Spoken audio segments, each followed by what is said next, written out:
கேரள உள்ளாட்சி தேர்தலில் காங்கிரஸ் தலைமையிலான ஐக்கிய ஜனநாயக முன்னணி மிக பெரும் வெற்றியை பதிவு செய்துள்ளது. கேரளாவில் மொத்தமுள்ள 6 மாநகராட்சிகளில் கொல்லம், கொச்சி, திருச்சூர் மற்றும் கண்ணூர் என 4 மாநகராட்சிகளை ஐக்கிய ஜனநாயக முன்னணி கைப்பற்றியுள்ளது. மேலும் 54 நகராட்சிகள், 7 மாவட்ட பஞ்சாயத்துகள், 79 ஊராட்சி ஒன்றியங்கள் மற்றும் 504 கிராம பஞ்சாயத்துகளையும் ஐக்கிய ஜனநாயக முன்னணி வென்றிருக்கிறது. மார்க்சிஸ்ட் கம்யூனிஸ்ட் தலைமையிலான ஆளும் இடது ஜனநாயக முன்னணி கோழிக்கோடு மாநகராட்சியை வென்றுள்ளது. மேலும் 28 நகராட்சிகள், 7 மாவட்ட பஞ்சாயத்துகள், 63 ஊராட்சி ஒன்றியங்கள், 341 கிராம பஞ்சாயத்துகளையும் கைப்பற்றியுள்ளது. பாஜக தலைமையிலான தேசிய ஜனநாயக கூட்டணி திருவனந்தபுரம் மாநகராட்சி, 2 நகராட்சிகள், 26 கிராம பஞ்சாயத்துகளையும் வென்றுள்ளது. கேரளாவில் திருவனந்தபுரம் மாநகராட்சியை மார்க்சிஸ்ட் கட்சியிடம் இருந்து பாஜக கைப்பற்றியுள்ளது. இடதுசாரிகள் 45 ஆண்டுகளாக இத்தொகுதியில் வெற்றி பெற்று வந்த நிலையில் தற்போது அதை பாஜக வசப்படுத்தியுள்ளது. திருவனந்தபுரம் மாநகராட்சியில் மொத்தமுள்ள 101 வார்டுகளில் 50 இடங்களில் பாஜக வெற்றி பெற்றுள்ளது. இடதுசாரிகள் 29 இடங்களிலும், காங்கிரஸ் 19 இடங்களிலும், சுயேட்சை வேட்பாளர்கள் 2 வார்டுகளிலும் வெற்றி பெற்றுள்ளனர். திருவனந்தபுரத்தில் வெற்றி பெற்று தந்ததற்காக கட்சி நிர்வாகிகளுக்கும் தொண்டர்களுக்கும் பிரதமர் மோடி நன்றி தெரிவித்துள்ளார். இவ்வெற்றி கேரள அரசியலில் திருப்புமுனை ஏற்படுவதற்கான தொடக்கம் என கூறியுள்ளார். இதற்கிடையில் கேரளாவில் மாற்றம் தொடங்கிவிட்டது என அம்மாநில பாஜக தலைவரும் முன்னாள் மத்திய அமைச்சருமான ராஜீவ் சந்திரசேகர் கூறியுள்ளார். கேரளாவில் காங்கிரஸ் கூட்டணி மக்கள் ஆதரவை பெற்று வருவதை உள்ளாட்சி தேர்தல் முடிவுகள் வெளிப்படுத்துவதாக மக்களவை எதிர்க்கட்சித் தலைவர் ராகுல் காந்தி தெரிவித்துள்ளார். தங்கள் மீது வைத்துள்ள நம்பிக்கைக்காக மக்களுக்கு வணக்கங்களை தெரிவிப்பதாக ராகுல் காந்தி எக்ஸ் தளத்தில் பதிவிட்டுள்ளார். இந்த வெற்றியை சாத்தியமாக்கிய கட்சியினருக்கு நன்றி தெரிவிப்பதாகவும் அவர் கூறியுள்ளார். உள்ளாட்சி தேர்தலில் தங்களுக்கு கிடைத்துள்ள வெற்றி அடுத்த ஆண்டு நடைபெறும் சட்டமன்ற தேர்தலுக்கான நல்ல சமிக்கை என காங்கிரஸ் எம்பி சசி தரூர் கூறியுள்ளார். திருவனந்தபுரத்தில் பாஜக வெற்றி பெற்றதற்காக அக்கட்சிக்கு வாழ்த்து தெரிவிப்பதாகவும் இதுதான் ஜனநாயகத்தின் அழகு என்றும் குறிப்பிட்டுள்ளார்.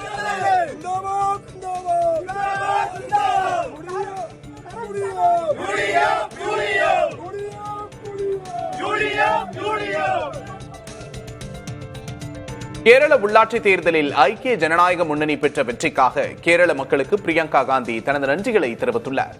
இதுகுறித்து அவர் வெளியிட்டுள்ள பதிவில், கேரள மக்களோடு தோளோடு தோள் நின்று அவர்களின் குறைகளை கேட்டறிந்து மக்களுக்காக ஒவ்வொரு நாளும் உழைப்பதே தங்களின் ஒரே எண்ணம் என்று குறிப்பிட்டுள்ளார். இந்த உள்ளாட்சி தேர்தல் முடிவுகள் நமக்கு புதிய வலிமையையும் நம்பிக்கையையும் அளிப்பதாக குறிப்பிட்டுள்ளார்.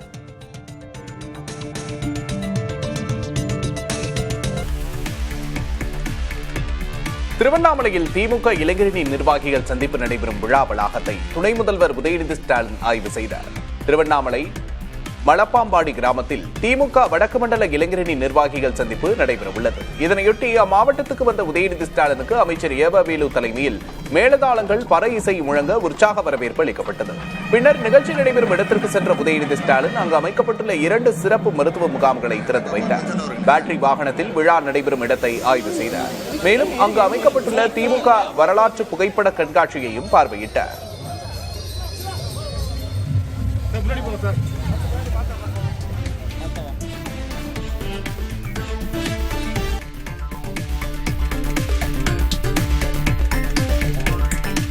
ஆதிதிராவிடர் மாணவர் விடுதிகளுக்கு உரிய காலத்தில் நிதி விடுவிக்கப்படவில்லை என்று எதிர்க்கட்சித் தலைவர் எடப்பாடி கே பழனிசாமி குற்றம் சாட்டியுள்ளார். மணல்மேடு ஆதிதிராவிடர் மாணவர் விடுதி காப்பாளர் மகேந்திரன் தற்கொலை செய்து கொண்டதை சுட்டிக்காட்டி பழனிசாமி வெளியிட்டுள்ள அறிக்கையில், விடுதி காப்பாளர் மகேந்திரன் தற்கொலைக்கு காரணமானோர் மீது நடவடிக்கை எடுக்க வேண்டும் என்றும் மகேந்திரன் குடும்பத்தில் ஒருவருக்கு அரசு வேலை வழங்க வேண்டும் என்றும் வலியுறுத்தியுள்ளார். அதிமுக ஆட்சியில் ஆதிதிராவிடர் மற்றும் பழங்குடியினர் நலத்துறையில் செயல்படுத்தப்பட்டு வந்த பல்வேறு நலத்திட்டங்களை இந்த அரசு தொடரவில்லை என்றும், இனியாவது ஆதிதிராவிடர் மாணவர் விடுதிகளுக்கு நிதியை உடனே விடுவிக்க வேண்டும் என்றும் கே பழனிசாமி கேட்டுக் கொண்டுள்ளார். இந்தியா சீனா வெளியுறவுத்துறை அதிகாரிகள் இடையே உயர்மட்ட சந்திப்பு சீன தலைநகர் பெய்ஜிங்கில் நடைபெற்றது. வெளியுறவுத்துறை இணை செயலாளர் சுஜித் கோஷ் மற்றும் சீன அதிகாரி லியூ ஜின்சாங் சந்திப்பில் இருதரப்பு உறவு குறித்து கலந்தாலோசிக்கப்பட்டதாகவும், இரு நாடுகளுக்கும் இடையேயான பேச்சுவார்த்தையை தொடர்ந்து நடத்துவது, வேறுபாடுகளை சரியாக நிர்வகிப்பது மற்றும் ஒத்துழைப்பை அதிகரிப்பது குறித்து அதிகாரிகள் ஒப்புதல் தெரிவித்திருப்பதாகவும் சீனாவின் தரப்பில் தெரிவிக்கப்பட்டுள்ளது.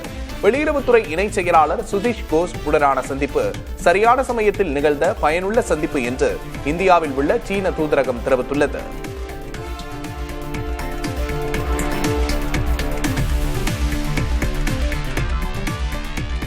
தலைநகர் டெல்லியில் காற்றின் தரம் படு மோசமான நிலையை எட்டியதை அடுத்து பல்வேறு கட்டுப்பாடுகள் விதிக்கப்பட்டுள்ளன.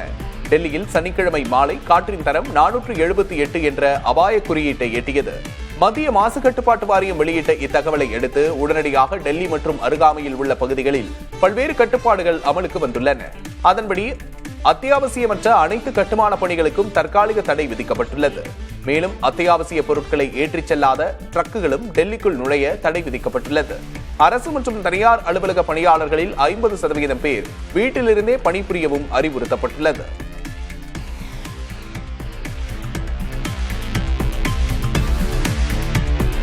சத்தீஸ்கரின் பஸ்தர் பிராந்தியத்தை மேம்படுத்தப்பட்ட பழங்குடியின பகுதியாக மாற்ற மத்திய அரசு உறுதி பூண்டிருப்பதாக மத்திய அமைச்சர் அமித்ஷா கூறியுள்ளார். ஜகதல்பூரில் பஸ்தர் ஒலிம்பிக்ஸ் நிறைவு விழாவில் உரையாற்றிய அவர், பஸ்தர் பிராந்தியத்தில் உள்ள 7 பழங்குடியின மாவட்டங்களும் 2030 டிசம்பருக்குள் மேம்படுத்தப்பட்ட பழங்குடியினர் மாவட்டங்களாக மாற்றப்படும் என்று தெரிவித்தார். அம்மாவட்டங்களில் உள்ள ஒவ்வொருவருக்கும் வீடுகள், மின்சாரம், கழிவறைகள், இலவச மருத்துவ சிகிச்சை ஆகியவை உறுதி செய்யப்படும் என்றும் தெரிவித்தார். அடுத்த ஆண்டு பஸ்தர் ஒலிம்பிக்ஸ் விழாவுக்கு தான் வரும்போது நாட்டிலிருந்து நக்சல் வன்முறை துடை தெரியப்பட்டிருக்கும் என்றும் அமித்ஷா குறிப்பிட்டார்.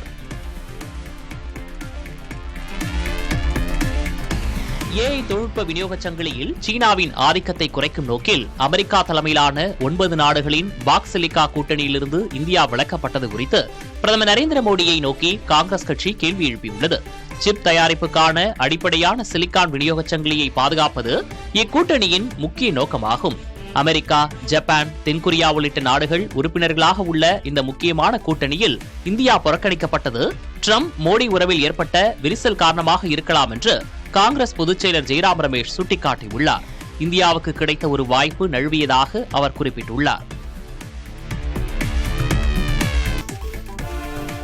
ஜம்மு காஷ்மீர் உள்ளிட்ட வட மாநிலங்களில் நிலவும் கடும் குளிரால் மக்களின் இயல்பு வாழ்க்கை பாதிக்கப்பட்டுள்ளது. ஸ்ரீநகரில் -2.9 டிகிரி செல்சியஸ் வெப்பநிலை பதிவானதால் மக்கள் வீடுகளில் முடங்கினர். வரும் 21ஆம் தேதி வரை காஷ்மீரின் ஒரு சில இடங்களில் பனிப்பொழிவு நீடிக்கும் என்று வானிலை ஆய்வு மையம் கணித்துள்ளது. மத்திய பிரதேசம், பஞ்சாப், ஹரியானா, சத்தீஸ்கர், ராஜஸ்தான் உள்ளிட்ட மாநிலங்களில் கடும் குளிர் நிலவுகிறது. காஷ்மீர் பள்ளத்தாக்கில் தற்போது குளிர் அலை தீவிரமடைந்திருப்பதால் வெப்பநிலை 0க்கும் கீழே சென்றுள்ளது. இதனால் பொதுமக்கள் அன்றாட வாழ்க்கையில் பல சவால்களை எதிர்கொண்டு வருகின்றனர். நவம்பர் மாதம் முதல் நீடிக்கும் உலர் வெப்ப வானிலை காரணமாக குளிர் மேலும் தீவிரமடைந்திருக்கிறது. வரும் நாட்களில் குறைந்த அளவே பனிப்பொழிவு இருக்கும் என்று வானிலை ஆய்வு மையம் தெரிவித்துள்ளது. பொதுமக்கள் தடிமனான கம்பளி ஆடைகள், பாரம்பரிய காஷ்மீரி உடைகள் மற்றும் கையுறைகளை அணிந்து கொண்டு நடமாடுகிறார்கள். அனந்தநாக் பகுதியில் உள்ள ஏரிகளில் நீர் உறைந்து காணப்படுகிறது. ஆறுகளில் தண்ணீர் உறைந்து கண்ணாடி போல் காட்சியளிக்கிறது.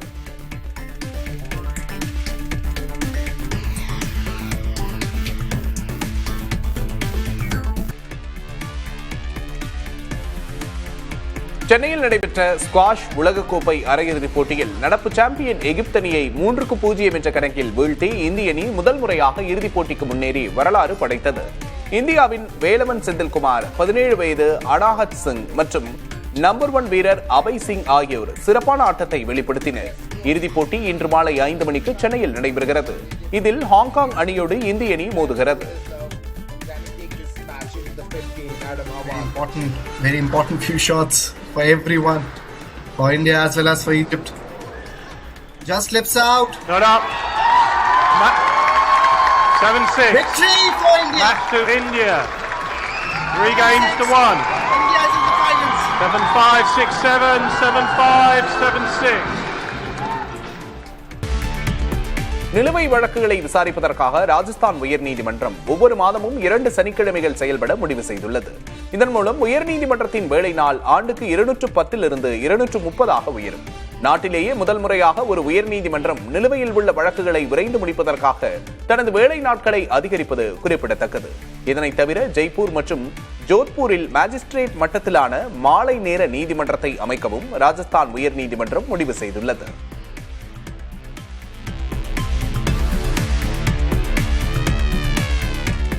உலகின் மிக உயரமான சுழலும் உணவகத்தை ஜம்மு காஷ்மீர் முதல்வர் உமர் அப்துல்லா திறந்து வைத்தார். ஜம்மு காஷ்மீரின் சுற்றுலாவை மீட்டெடுக்கும் முயற்சியில் மத்திய அரசும் ஜம்மு காஷ்மீர் அரசும் இணைந்து பல்வேறு முயற்சிகளை மேற்கொண்டு வருகின்றன. அதன்படி குல்மார்க்கில் உலகின் மிக உயரமான சுழலும் உணவகம் திறக்கப்பட்டது. ஜம்மு காஷ்மீரின் சுற்றுலாவில் இது முக்கியமான நிகழ்வு என்று முதல்வர் உமர் அப்துல்லா குறிப்பிட்டார்.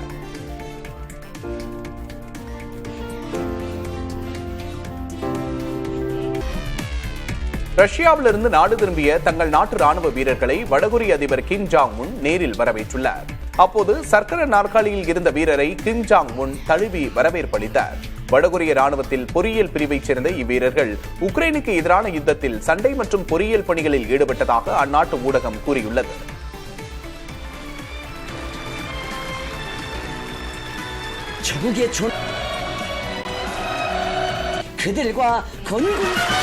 김정은 동지께서는 당과 혁명 위협에 대한 군인의 충성을 하나 같은 영감성으로 빛나는 미훈으로 보여준 믿었고 장한 전투원들을 따뜻이 품어 안아주시며 효련의 정. அமெரிக்காவில் வெளிநாட்டு ஊழியர்களுக்கான H-1B விசாக்களுக்கு அதிபர் ட்ரம்ப் $1,00,000 கட்டணம் விதித்ததற்கு எதிர்ப்பு தெரிவித்து 19 மாகாணங்கள் வழக்கு தொடுத்துள்ளன. இந்த கட்டணம் கூட்டாட்சி சட்டத்தை மீறுவதாகவும் நிர்வாக செலவுகளை விட மிக அதிகமாக இருப்பதாகவும் கலிபோர்னியா தலைமை அரசு வழக்கறிஞர் ராப் போண்டா தெரிவித்துள்ளார். இந்த அதிக கட்டணத்தால் சுகாதாரம், கல்வி போன்ற அத்தியாவசிய சேவைகளை வழங்கும் நிறுவனங்களுக்கு தேவையற்ற நிதிச்சுமை ஏற்பட்டு ஊழியர் பற்றாக்குறை அதிகரிக்க வாய்ப்பிருப்பதாகவும் குற்றம் சாட்டப்பட்டுள்ளது. சீனாவின் கட்டுப்பாட்டில் உள்ள திபெத்திய பகுதியில் தங்க சுரங்க திட்டத்தை எதிர்த்து போராடியதற்காக நவம்பர் 5 அன்று கைது செய்யப்பட்டவர்களில் சிலர் இன்னும் விடுவிக்கப்படவில்லை என தகவல் வெளியாகியுள்ளது. சீனாவின் சிச்சுவான் மாகாணத்தில் உள்ள ஒரு மேய்ச்சல் இடத்தில் சுரங்கப்பணி தொடங்குவதை திபெத்திய நாடோடிகள் எதிர்த்தனர். இந்த போராட்டம் திபெத் மீதான சீன அரசின் கடுமையான கட்டுப்பாடுகளுக்கு எதிரான சவாலாக கருதப்படுகிறது.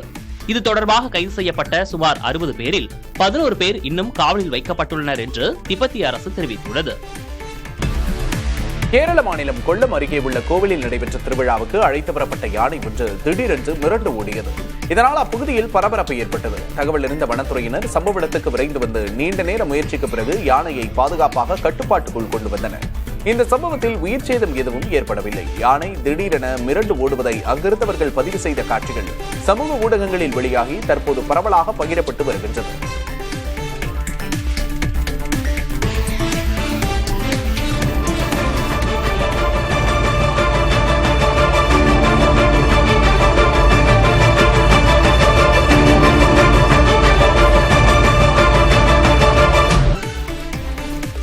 சபரிமலையில் கொட்டும் மழையையும் பொருட்படுத்தாது இருமுடியோடு நனைந்தவாறே ஐயப்ப பக்தர்கள் சுவாமி தரிசனம் மேற்கொண்டனர். சபரிமலையில் 10 நாள் இடைவெளிக்கு பின்னர் 2 மணி நேரம் வரை கனமழை பெய்தது. இதனால் சன்னிதானத்தின் நுழைவு வாயிலில் பெரிய படிக்கட்டுகள் பக்தர்கள் இருமுடியோடு ஏறும் 18ஆம் படியில் மழை நீர் வழிந்தோடியது. எனினும் மழையில் நனைந்தவாறே சரணமையப்பா என கோஷமிட்டபடி 18ஆம் படியில் பக்தர்கள் ஏறி சென்றார்கள். சபரிமலையில் பனிக்காற்றோடு கலந்த குளிர் சூழல் நிலவுகிறது. பம்பையிலிருந்து மலையேறும் பக்தர்கள் கவனமாக வரும்படி அறிவுறுத்தப்பட்டுள்ளனர்.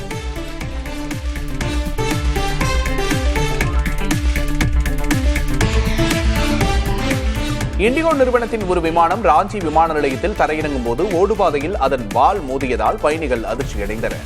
புவனேஸ்வரிலிருந்து ராஞ்சிக்கு வந்த இண்டிகோ விமானம் ஒன்று வெள்ளிக்கிழமை இரவு ராஞ்சி விமான நிலையத்தில் தரையிறங்கும் போது அதன் வால் பகுதி ஓடுபாதையில் மோதியது. இந்த விமானத்தில் சுமார் 70 பயணிகள் இருந்தனர். இந்த சம்பவம் நடந்தபோது பயணிகள் ஒரு குலுங்கலை உணர்ந்தனர். எனினும் அனைவரும் பாதுகாப்பாக உள்ளனர் என்று ராஞ்சி விமான நிலைய இயக்குநர் தெரிவித்தார். இந்த சம்பவம் குறித்து விமான விபத்து விசாரணை குழு விசாரணை மேற்கொள்ளும் என்று எதிர்பார்க்கப்படுகிறது. வந்தே பாரத் ரயிலில் வழங்கப்பட்டுள்ள உணவு பட்டியலில் விரைவில் மாற்றம் செய்யப்பட உள்ளது. அந்த ரயில்களில் பிராந்தியம் சார்ந்த உள்ளூர் உணவு வகைகளை அறிமுகப்படுத்துமாறு ரயில்வே அமைச்சர் அஸ்வினி வைஷ்ணவ் அதிகாரிகளுக்கு உத்தரவிட்டுள்ளார்.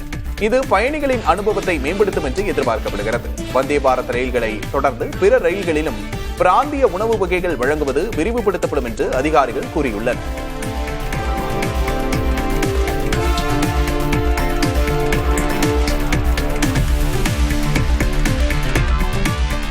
அண்டார்டிகாவில் இந்திய விஞ்ஞானிகளின் கண்டுபிடிப்பு புதிய அபாயத்தை வெளிச்சத்துக்கு கொண்டு வந்துள்ளது. அங்கு ஆய்வு மேற்கொண்ட தேசிய துருவ மற்றும் கடல் ஆராய்ச்சி மைய விஞ்ஞானிகள் 7000 ஆண்டுகள் பழமையான கருப்பு கார்பன் படிமங்கள் இருப்பதை கண்டறிந்துள்ளனர். இவை ஆஸ்திரேலியா அல்லது தென் அமெரிக்கா போன்ற இடங்களில் ஏற்படும் தீயினால் உருவாகிறது என்றும் ஆயிரக்கணக்கான கிலோமீட்டர்கள் பயணித்து அண்டார்டிகாவில் படுகிறது என்றும் அவர்கள் தெரிவித்துள்ளனர்.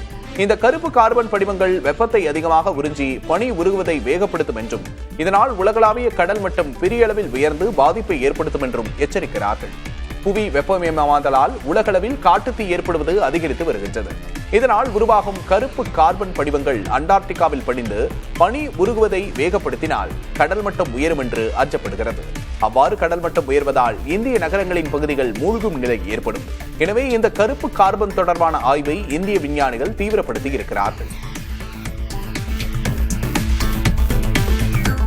காசாவில் ஹமாஸ் அமைப்பின் முக்கிய தளபதியான ராபர்ட் சாத்தை கொன்றுவிட்டதாக இஸ்ரேல் தெரிவித்துள்ளது. 2023 ஆண்டு அக்டோபர் 7 தாக்குதலின் சூத்திரதாரிகளில் இவரும் ஒருவர் என்றும் போர் நிறுத்த ஒப்பந்தத்தை மீறி ஹமாஸ் அமைப்பை மீண்டும் கட்டியெழுப்பும் பணியில் அவர் ஈடுபட்டிருந்ததாகவும் இஸ்ரேல் தெரிவித்துள்ளது. இருப்பினும் ராய்ட் சாத்தின் மரணத்தை உறுதிப்படுத்தாத ஹமாஸ் காசா நகருக்கு வெளியே ஒரு பொதுமக்களின் வாகனம் தாக்கப்பட்டதாகவும் இது போர் நிறுத்த ஒப்பந்தத்தை மீறிய செயல் என்றும் கூறியுள்ளது. துருக்கி நாட்டைச் சேர்ந்த 3 கப்பல்களை ரஷ்ய விமானங்கள் குண்டு வீசி தாக்கின. உக்ரைனிய துறைமுக பகுதியில் கப்பல்கள் சென்று கொண்டிருந்த போது இத்தாக்குதல் நடைபெற்றுள்ளது. உக்ரைனுக்கு உள்ள கடல் தொடர்பை நிறுத்தும் நோக்கில் அங்கு செல்லும் கப்பல்களை ரஷ்யா தாக்கி வருவதாக தகவல் வெளியாகியுள்ளது. ரஷ்யாவுக்கான வருவாயை தடுக்கும் பொருட்டு அங்கிருந்து எண்ணெய் ஏற்றிச் செல்லும் கப்பல்கள் மீது உக்ரைன் தாக்குதல் நடத்திய நிலையில் இந்த பதிலடியை ரஷ்யா அளித்துள்ளது. துருக்கி அதிபர் எர்டோகன் ரஷ்ய அதிபர் புட்டினை சந்தித்து சில மணி நேரங்களில் இந்த தாக்குதல் நடைபெற்றுள்ளது.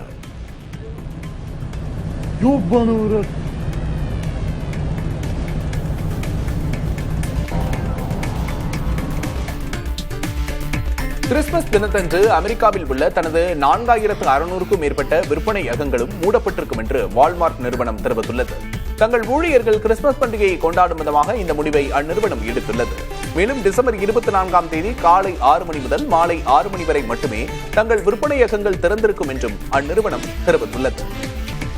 கேரள மாநிலம் கொல்லம் அருகே உள்ள கோயிலில் நடைபெற்ற திருவிழாவிற்கு அழைத்து வரப்பட்ட யானை ஒன்று திடீரென மிரண்டு ஓடியது. இதனால் அந்த பகுதியில் பரபரப்பு ஏற்பட்டது.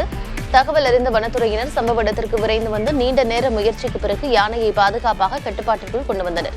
இந்த சம்பவத்தில் உயிர் சேதம் ஏதும் ஏற்படவில்லை. யானை திடீரென மிரண்டு ஓடுவதை அங்கிருந்தவர்கள் பதிவு செய்த காட்சிகள் சமூக ஊடகங்களில் வெளியாகி தற்போது பரவலாக பகிரப்பட்டு வருகிறது.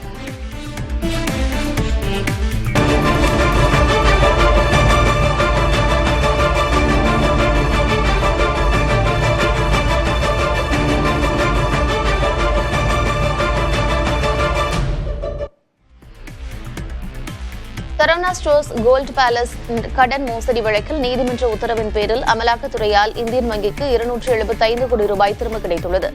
சரவணா ஸ்டோர்ஸ் கோல்ட் பேலஸ் நிறுவனத்தின் கூட்டாளிகள் வங்கியில் தாங்கள் வாங்கிய 240 கோடி ரூபாய் கடனை மோசடியாக பயன்படுத்தியதாக இந்தியன் வங்கி கொடுத்த புகாரின் அடிப்படையில் அமலாக்கத்துறை விசாரணை நடத்தியது. கடந்த பிப்ரவரி 17ஆம் தேதி சிறப்பு நீதிமன்ற உத்தரவின்படி 235 கோடி ரூபாய் சொத்துக்கள் மீட்கப்பட்டன. இப்போது 40 கோடி ரூபாய் சொத்துக்கள் மீட்கப்பட்டுள்ளன.